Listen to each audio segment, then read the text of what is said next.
Dude TV.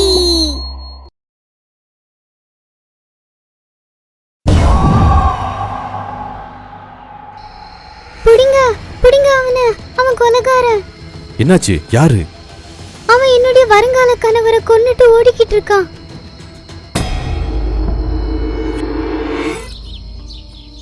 ஒரு கிராமம் இருந்துச்சு, ஹரிபூர். அந்த கிராமத்தை ஒட்டி ஒரு ஆறு ஓடிக்கிட்டு இருந்துச்சு. கிராமத்து ஜனங்க அந்த ஆறை கடவுள் அப்படின்னு நினைச்சாங்க.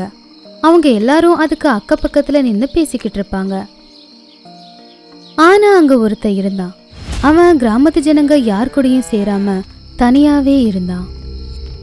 ஒரு நாள் அவன் காட்டுக்குள்ள விசித்திரமா பூஜை செஞ்சுக்கிட்டு இருக்கிறதா ஒருத்தங்க பார்த்தாங்க. ஓம் ஸ்ரீம் சண்டா, ஓம் ஸ்ரீம் சண்டா, ஓம் ஸ்ரீம் சாமுண்டாய சண்டா, ஓம் ஸ்ரீம் சாமுண்டாய விச்மஹே, ஓம் ஸ்ரீம். அவன் யாருக்கிட்டையும் பேச மாட்டான். அவனுக்கு என்னாச்சு? எப்பவுமே தனியாவே இருக்கிறா?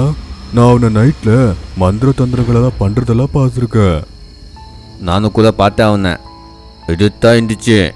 ஆனால் அவன் ஆலமரத்தை நான் கீழே உக்காந்தேன் மந்திரமெல்லாம் சொல்லிட்டே இருந்தான். நான் அதை பார்த்து ரொம்ப பயந்துட்டேன்.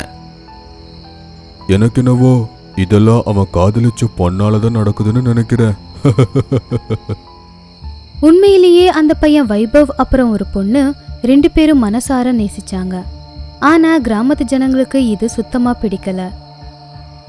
அந்த சம்பவம் நடந்ததுக்கு அப்புறம் எல்லாரும் வைபவ ரொம்ப வித்தியாசமா பயமுறுத்துற மாதிரி பார்த்தாங்க.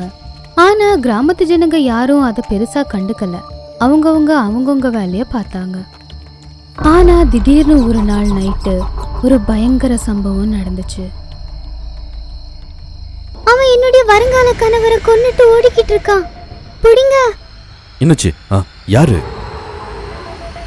புடிங்க புடிங்க அவன் கொலைகாரன். அந்த சம்பவம் நடந்ததுக்கு அப்புறம் அந்த பையனுக்கு ரொம்ப உடம்பு சரியில்லாம போச்சு. அவனுக்கு நினைவு திரும்பினதும் கிராமத்து ஜனங்க அவன்கிட்ட நிறைய கேள்வி கேட்டாங்க. அந்த பொண்ணு யாரு, எங்கிருந்து வந்தா, அதுக்கப்புறம் எங்க போனா அப்படின்னு யாருக்கும் தெரியல. ஆனா அந்த பொண்ணு மேல அவங்களுக்கு நிறைய சந்தேகம் இருந்துச்சு. சில நாட்களுக்கு அப்புறம் இதே மாதிரி மறுபடியும் நடந்துச்சு. அப்புறம் இந்த தடவை அதுக்கு பலியானாரு ஊரோட தலைவர்.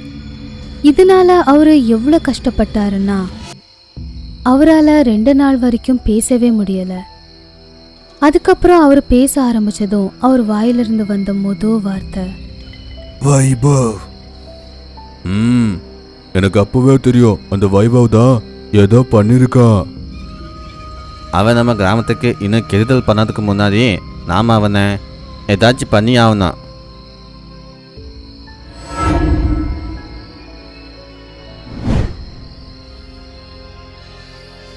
கிராமத்து ஜனங்களுக்கு புரிஞ்சு போச்சு, வைபவ் ஒரு கெட்ட மந்திர சக்திய கும்பிட்டுக்கிட்டு இருக்கான் அப்படின்னு. கிராமத்து ஜனங்க விடியறதுக்கு கூட காத்துக்கிட்டு இருக்கல. எல்லாரும் ஒன்னா சேர்ந்து அன்னைக்கு நைட்டே வைபவோட வீட்டுக்கு போனாங்க. ரொம்ப இருட்டா இருந்துச்சு. கிராமத்து ஜனங்க எல்லாரும் ஒன்று சேர்ந்தாங்க. வைபவ் வெளியே வா. வைபவ் வாடா வெளியே. நிறைய நேரம் ஆனாலும் யாருமே வரல. அப்போ கிராமத்து ஜனங்க எல்லாரும் ரொம்ப கோவப்பட்டு அந்த வீட்டை கொளுத்திட்டாங்க. அந்த நடு ராத்திரியில அந்த வீடு பத்திக்கிட்டு எரிஞ்சுது. எல்லா கிராமத்து ஜனங்களும் அங்கிருந்து போயிட்டாங்க. அதுக்கப்புறம் எல்லாரும் நிம்மதியா இருந்தாங்க. அந்த வீட்டோட சேர்ந்து அவங்களுடைய பிரச்சனையும் முடிஞ்சு போச்சுன்னு நினைச்சாங்க. இப்போ எல்லாரும் பாதுகாப்பா இருந்தாங்க. எல்லாரும் சந்தோஷமா இருந்தாங்க.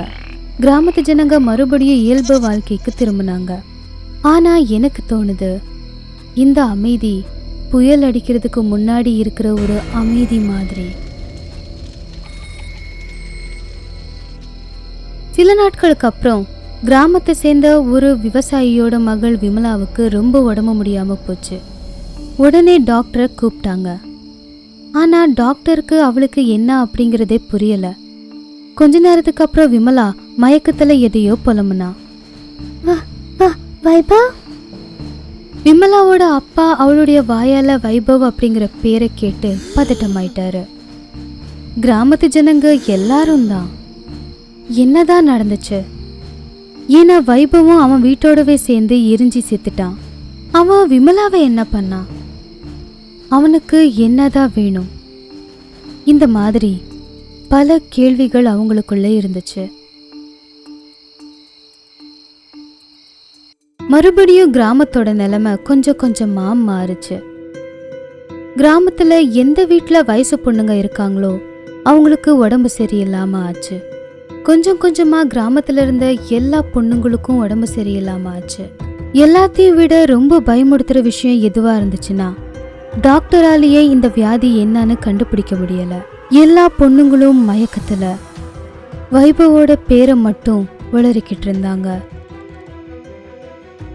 நாம வைபவோட வீட்டெல்லாம் எரிச்சு ரொம்ப பெரிய தப்பு பண்ணிட்ட போல. இதெல்லாம் எதனால நடக்குதுன்னு தெரியலையே. காட்டுக்கு பக்கத்தில் ஒரு சாமி இருக்கான், நாம் அவருக்கு தப்பாலாம். இதெல்லாம் இந்த கிராமமே அழிந்து போயிடும். இது சரியாதான் இருந்துச்சு. இப்பவே கிராமத்தை சேர்ந்த 30 பொண்ணுங்க உடம்பு சரியில்லாம இருந்தாங்க, சாவு படுக்கையில இருந்தாங்க. எல்லா கிராமத்து ஜனங்களும் வேக வேகமா ஓடி அந்த சாமியார் கிட்ட போனாங்க. என்ன வேணும் உங்களுக்கு? உங்களோட பிரச்சனைய நீங்களே எரிச்சிட்டீங்களா? சாமியார் ரொம்ப நல்லவர். கிராமத்துல நடந்த எல்லா சம்பவமும் அவருக்கு தெரியும். சாமி, உங்களுக்கு எல்லாமே தெரியும். கிராமத்து ஜனங்களோட உயிரை காப்பாற்ற தான் அந்த வீட்டை எரிச்சான். இப்போ கிராமம் நல்லா இருக்கா இல்ல இன்னும் மோசமா இருக்கா? எல்லாரும் அமைதியா ஆயிட்டாங்க. அதுக்கப்புறம் அவங்க எல்லாரும் அந்த பிரச்சனையை சமாளிக்க சாமியார் கிட்ட கெஞ்சி கேட்டாங்க. நீங்க எல்லாருமே சேர்ந்து ஒரு பெரிய தப்பு பண்ணிட்டீங்க. அதோட விளைவுதான் இதெல்லாம். நான் உங்களுக்கு உதவி பண்ண முடியாது. நீங்க எல்லாம் பாவம் பெற்றவங்க. இங்கிருந்து போயிருங்க. சாமியார் ரொம்ப கோவமா இருந்தாரு. ஆனா அதுக்குள்ள ஒருத்தன் வந்து அங்க ஒரு செய்தி சொன்னான். உடம்பு சரியில்லாம இருந்த எல்லா பொண்ணுங்களும் இறந்து போய் பேயாவே மாறிட்டாங்க. கிராமமே எரிய ஆரம்பிச்சது. சாமி, கோவப்படாதீங்க. நீங்கள் தான் எங்களை காப்பாற்றணும், இல்லைன்னா எல்லாருமே செத்துவாங்க. நான் ஒன்றும் பண்ண முடியாது. உங்களை அவன்தான் காப்பாற்றணும். யாரு சாமி? வைபவ். ஆனால் அவன் எரிஞ்சு செத்துத்தானே. இப்போ நாம என்ன பண்ணுறது? அவங்க எல்லாரும் அப்படி நினைச்சிருந்தாங்க. ஆனா உண்மை அது இல்லை. வைபவ அந்த ராத்திரி நான் தான் காப்பாத்தினேன். நான் தான் அவனுக்கு மந்திர தந்திரத்தை சொல்லி கொடுத்தேன். இப்போ அவ காளியால ரொம்ப சக்திசாலியா இருக்கா. இந்த பிரச்சனைய வைபவ்னால தான் தீர்க்க முடியும். வைபவ் அங்க வந்தான். அவனுடைய முகம் பாதி எரிஞ்சு போயிருந்துச்சு. வைபவோட முகத்தை பார்த்து கிராமத்து ஜனங்க கஷ்டப்பட்டாங்க. ஏன்னா அவன் முகம் பாதி எரிஞ்சு போயிருந்துச்சு. கிராமத்து ஜனங்க சாமியார் அப்புறம் வைபவ் கூட கிராமத்துக்கு போனாங்க. இப்போ அந்த கிராமத்தோட நிலைமை ரொம்ப பயங்கரமா இருந்துச்சு. கிராமத்துல இருந்த எல்லா பேய்களும் ஒன்னா சுத்திக்கிட்டு இருந்துச்சு.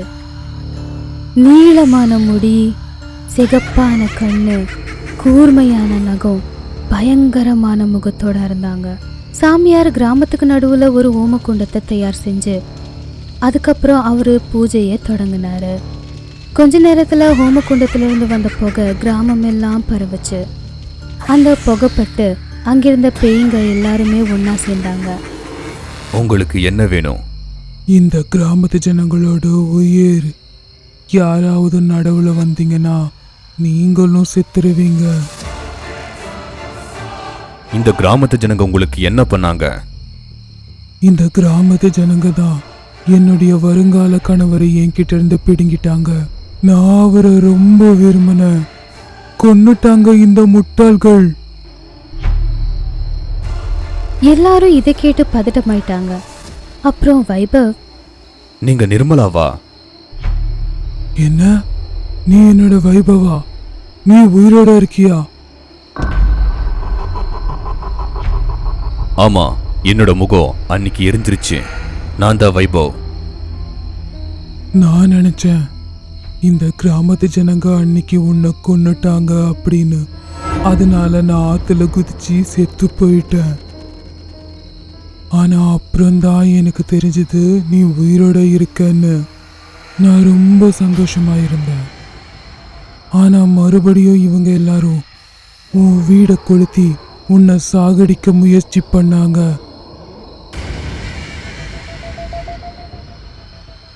இப்போ அங்கே ரொம்ப அமைதியாக இருந்துச்சு. அதுக்கப்புறம் எல்லா பேயும் அந்தந்த உடம்பை விட்டுட்டு ஒரே பொண்ணோட உடம்புக்குள்ள புகுந்துருச்சு. இந்த கிராமத்து ஜனங்க எல்லாரும் சேர்ந்து நம்ம 2 பேரை பிரிச்சுட்டாங்க. நான் இவங்க எல்லாரையும் கொல்ல போறேன். இல்ல, நீ அப்படியெல்லாம் பண்ணக்கூடாது. நீ செத்ததோ நானும் கூட தற்கொலை பண்ணிக்கலாம்னு நினைச்சேன். இந்த சாமியார் தான் என்னை காப்பாத்தினாங்க, மந்திர தந்திரத்தை கற்றுக் கொடுத்தாங்க. ஆனா இவங்க எல்லாரும் கெட்டவங்க. இவங்களுக்கு தண்டனை கிடைச்சேதான் ஆகணும். நானே அதை கொடுக்கறேன். இல்ல, அதை செய்ய நான் விட மாட்டேன். அந்த கடவுளுக்கு மட்டும்தான் உயிரை பறிக்கிறதுக்கு அதிகாரம் இருக்கு. என்ன மன்னிச்சிரு நிர்மலா.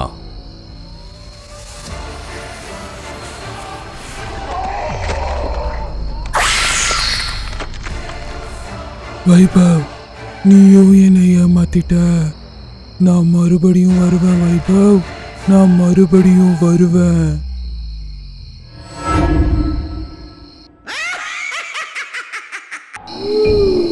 ராஜஸ்தானோட ஹைவே பக்கத்துல ஒரு நகரம் இருந்துச்சு.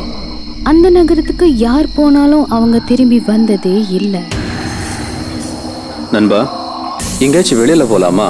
சரி, ராஜஸ்தான் போகலாம். சரி, எல்லாரும் பேக் பண்ணுங்க, காலையில் போகலாம். விக்கி, உன்னோட அண்ணன் வரானா? இல்லை, என்னால் வர முடியாது, எனக்கு கொஞ்சம் வேலை இருக்குது. நீங்கள் போயிட்டு வாங்க. காலையில 3 பேர் நண்பர்களும் ராகுலோட காரை எடுத்துட்டு புறப்பட்டாங்க. ஒரிசால இருந்து ராஜஸ்தான் ரொம்ப தூரமா இருந்துச்சு. அப்படி போயிட்டே இருக்கும்போது நைட் ஆயிடுச்சு. அப்போ திடீர்னு அவங்க காரோட பேலன்ஸ் மிஸ் ஆகி கார் ஓரமா போய் இடிச்சிருச்சு. கார் அங்கேயே நின்றுடுச்சு. என்ன இது கரண், எல்லாரையும் சாகடிக்க முடிவு பண்ணிட்டியா? இல்லடா, முன்னாடி நாய் வந்ததுனால இப்படி ஆயிடுச்சு. எவ்வளோ முயற்சி பண்ணாலும் கார் ஸ்டார்ட் ஆகவே இல்லை. எல்லா இடமும் ரொம்ப இருட்டா இருந்துச்சு. எங்க பார்த்தாலும் மண்ணை தவிர வேற எதுவுமே இல்லை. நைட் ஆயிடுச்சு, ரொம்ப சோர்வாக இருக்கு. இங்கேயே ஒரு கேம்பிங் பண்ணா என்ன? ஆமாம், நம்மளுக்கு 2வது ஆப்ஷன் ஒன்றுமே இல்லை. வண்டியும் ஆஃப் ஆயிடுச்சு.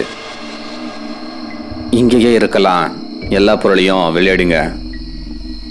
3 பேரும் சேர்ந்து அங்க ஒரு டென்ட் போட்டாங்க. கொஞ்ச நேரம் கழிச்சு, டே மச்சான், கொஞ்சம் முன்னாடி பாரு. ராத்திரியில எவ்வளோ வெளிச்சம். சரி, வாங்க போய் பார்க்கலாம், யாராச்சும் அங்கே இருக்காங்களான்னு. 3 பேரும் அந்த வெளிச்சம் தெரிஞ்ச இடத்தை நோக்கி போனாங்க. அங்க போய் பார்த்தா ஒரு பெரிய ஹாஸ்பிட்டல் இருந்துச்சு. 3 பேரும் அந்த ஹாஸ்பிட்டலுக்குள்ள போனாங்க. இந்த ஒதுங்கிய இடத்துல எவ்வளோ பெரிய ஹாஸ்பிட்டல் இருக்கு. ஆமாடா, எவ்வளோ ராத்திரியா இருக்கு, ஆனா இங்க வெளிச்சமா இருக்கு. ஹாஸ்பிட்டலுக்குள்ள சுத்தி பார்த்துக்கிட்டே 3 பேருமே தனித்தனியா ஆயிட்டாங்க. அப்போ மறுபடியும் அங்க பயங்கரமா இருட்டிடுச்சு. அப்போ அங்க பயங்கரமான சத்தம் கேட்கும். எல்லாரும் ஓடி வந்து ஒருத்தங்க மோதிக்கிட்டாங்க. நான் ஒன்று பார்த்தேன். ஃப்ரெண்ட்ஸ், இங்க இருக்கிறது நல்லதில்ல, சீக்கிரம் இங்கிருந்து கிளம்பணும். அப்படி தேடி தேடி அவங்களுக்கு வெளியே போற வழி கிடைக்கும். அவங்க வெளியே போகலாம்னு நினைக்கிறப்போ அவங்களுக்கு பின்னாடி இருந்து ஒரு குரல் கேட்கும். எங்க போறீங்க? இங்கிருந்து நீங்க வெளியே போகிறதுக்கு வாய்ப்பே இல்லை.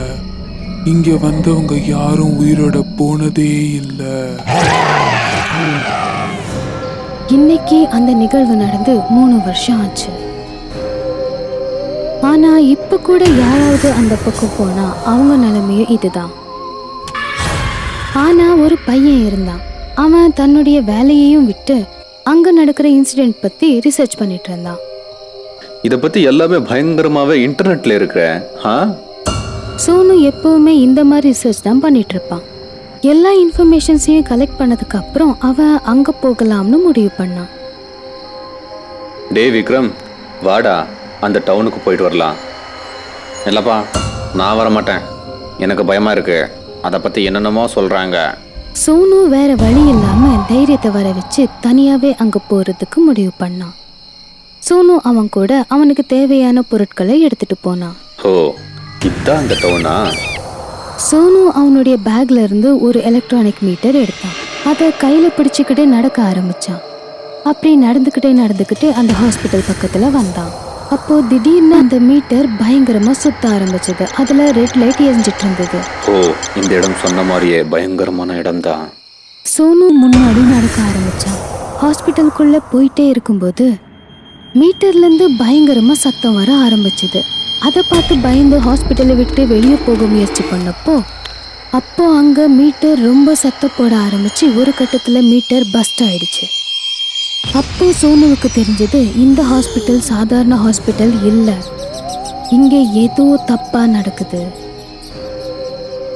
என்னடா இது, இந்த இடம் எவ்வளோ பயங்கரமா இருக்கு. இதை பத்தி எனக்கு தெரிஞ்சே ஆகணும். நான் ராத்திரி வரைக்கும் இங்க இருந்துதான் ஆகணும். சோனு தைரியத்தை வர வச்சு அங்கே நின்றுட்டு இருந்தான். அதுக்கப்புறம் அவன் யாருக்கோ கால் பண்ணான். சார், என்னோட கரியர்ல எவ்வளோ பயங்கரமான இடத்த பார்க்கவே இல்லை. ஆமா, எனக்கு ஹெல்ப் பண்ணுங்க. அப்படி பார்த்துட்டு இருக்கும் போதே கொஞ்ச நேரத்துல இருட்டிடுச்சு. ஹாஸ்பிட்டலோட சூழ்நிலையே மாறிடுச்சு. பகல்ல அந்த ஹாஸ்பிட்டல் இருட்டா இருந்துச்சு. ஆனா இப்போ விளக்கு வெளிச்சத்துல பளிச்சுன்னு இருந்தது. அதுக்குள்ள பேஷண்ட்ஸும் இருந்தாங்க.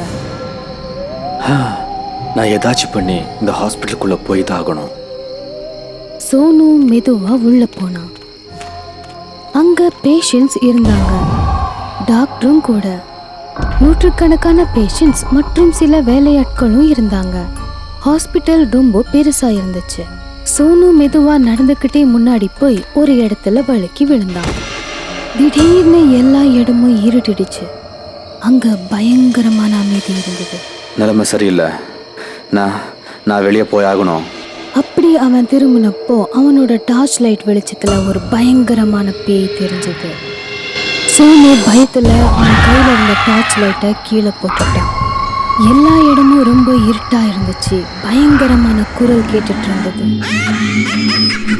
யாராச்சும் என்ன காப்பாத்துங்க, என்னை வெளியே கூட்டிட்டு போங்க. அவனுடைய அலறல் சத்தத்துக்கு நடுவுல யாரோ கதவை திறக்கிற சத்தம் கேட்டுச்சு. அப்போ அங்க 4-5 டார்ச் லைட்டோட வெளிச்சம் தெரிஞ்சுது. சோனு, நாங்க பேசுறது கேக்குதாப்பா? கேட்டுச்சுன்னா சொல்லு, நாங்க வந்துட்டு உன்னை காப்பாத்த. சார், கேக்குது, நான் இங்க இருக்கேன், என்னை காப்பாத்துங்க. குரல் கேட்ட பக்கம் எல்லாரும் டார்ச் வெளிச்சத்தை காட்டினாங்க. அப்படி காட்டும்போது அங்க அந்த பேய் சோனுவோட காலை பிடிச்சிட்டு இருந்துச்சு. சோனு தரையில விழுந்து தவிச்சுக்கிட்டு இருந்தான். அவனை நீ விட்டுடு, இல்லைன்னா உனக்கு நல்லதில்ல.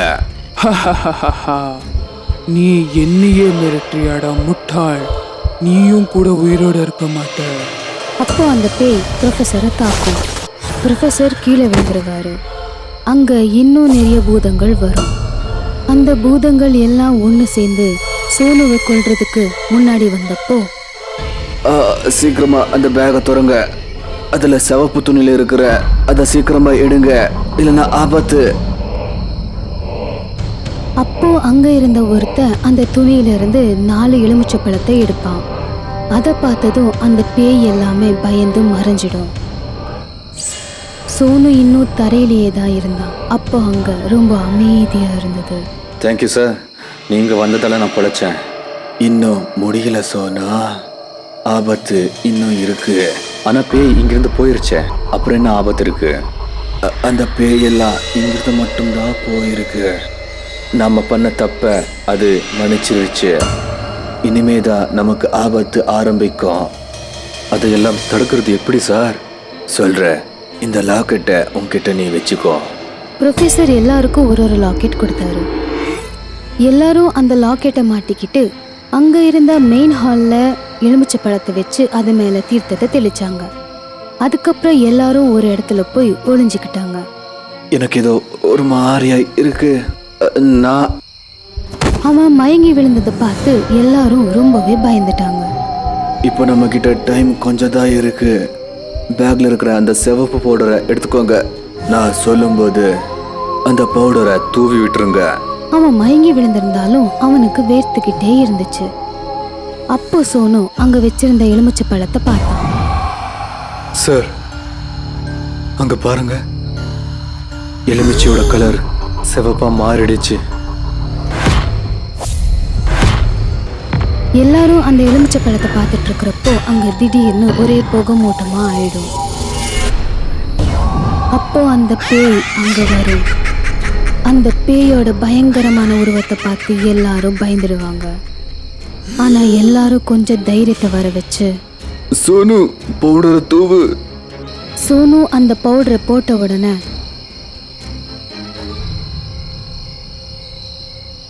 நிறுத்துங்க, எங்களுக்கு முக்தி வேணும். நாங்க 12 வருஷமா எங்களுக்கு முக்தி கொடுக்கறவங்களுக்காக இங்க காத்துக்கிட்டு இருக்கோம். ஆனா இது வரைக்கும் இங்க வந்தவங்க எல்லாருமே அவங்கவங்க உயிரை பத்தி தான் கவலைப்பட்டாங்க. எங்களை பத்தி யாருமே கவலைப்படவே இல்லை. அப்படி என்னாச்சு உனக்கு? எல்லா பூதங்களும் ஒன்னா சேர்ந்து, நான் இந்த ஹாஸ்பிட்டலோட டீன். இந்த ஹாஸ்பிட்டல் ஊனமுற்றவர்களுக்காக எப்பவுமே வேலை செஞ்சுக்கிட்டு இருக்கோம்.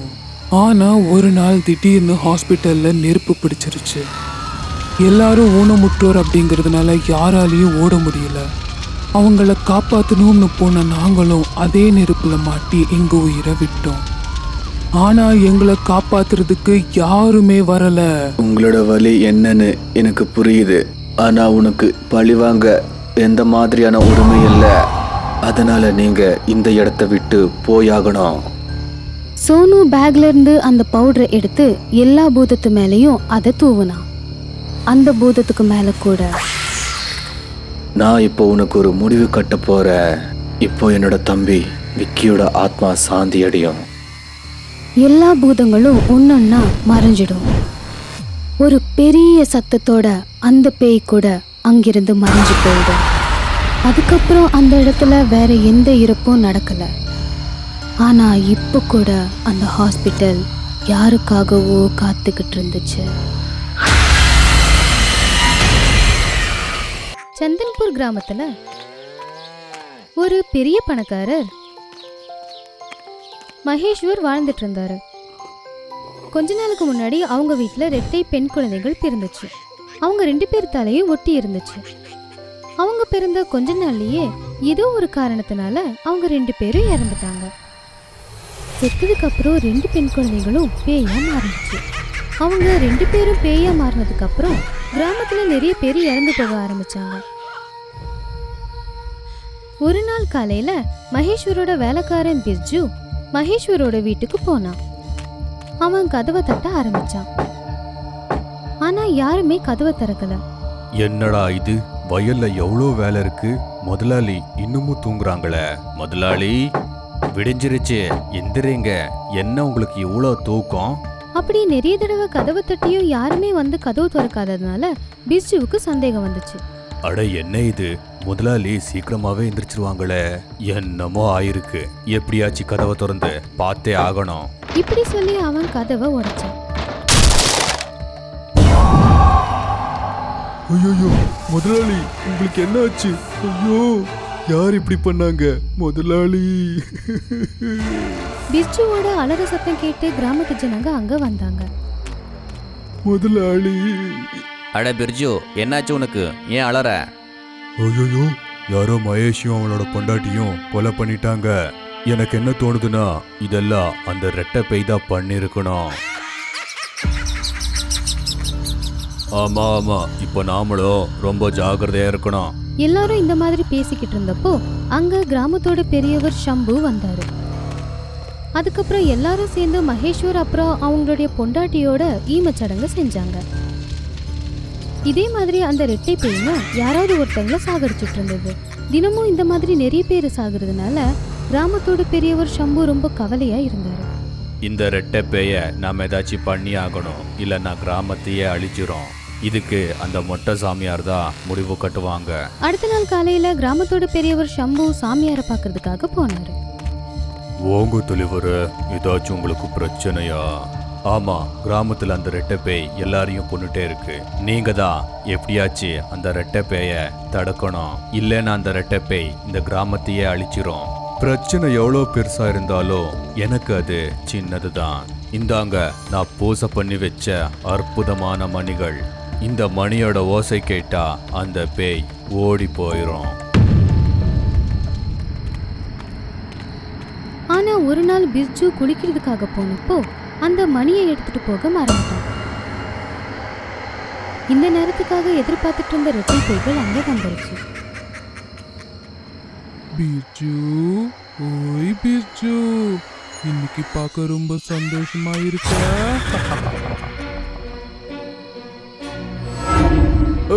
யார் நீ?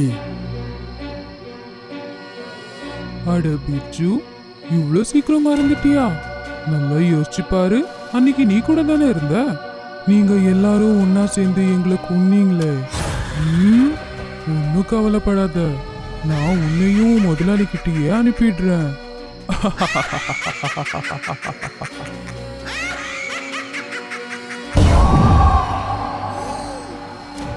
உன்னை கொன்னதுக்கு அப்புறம் எல்லாரையும் மாறி மாறி கொன்னுடுவோம்.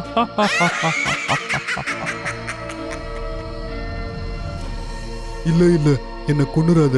என்னை நம்பி சின்ன குழந்தையெல்லாம் இருக்கு. நான் போனதுக்கு அப்புறம் பட்னியால செத்துரும். இந்த மாதிரி பிர்ஜு பேய்கிட்ட ரொம்ப கெஞ்சிக்கிட்டு இருந்தான். ஆனா அந்த ரெட்டை பேய்கள் அவனோட பேச்சை கேட்கவே இல்லை. அதுக்கப்புறம் அவனுடைய கழுத்தை பிடிச்சி மேலே தூக்கிடுச்சு. காப்பாத்துங்க, யாராச்சும் காப்பாத்துங்க, காப்பாத்துங்க. பிர்ஜுவோட உயிர் போக போகுது அப்படிங்கிறதுக்குள்ள அவனுடைய பொண்ணு அந்த மணியை அங்க எடுத்துட்டு வந்தா. அவ அந்த மணியை ஆட்ட ஆரம்பிச்சா. இதனால அந்த ரெட்டை பேய்கள் பயந்து போய் பிர்ஜுவை கீழே விட்டுருச்சு. இந்த பொண்ணு இங்க எப்படி வந்துச்சு? இந்த கிராமத்துலதான் பொண்ணு பிறக்கும் போதே அவளை கொன்னுடுறாங்களே.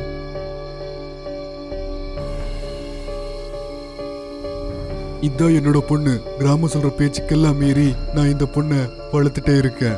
எனக்கு தெரியும், இந்த கிராமத்து ஜனங்க எனக்கு பொண்ணு பிறந்திருக்குன்னு தெரிஞ்சதோ என்னோட பொண்ணை கொன்னுருவாங்க.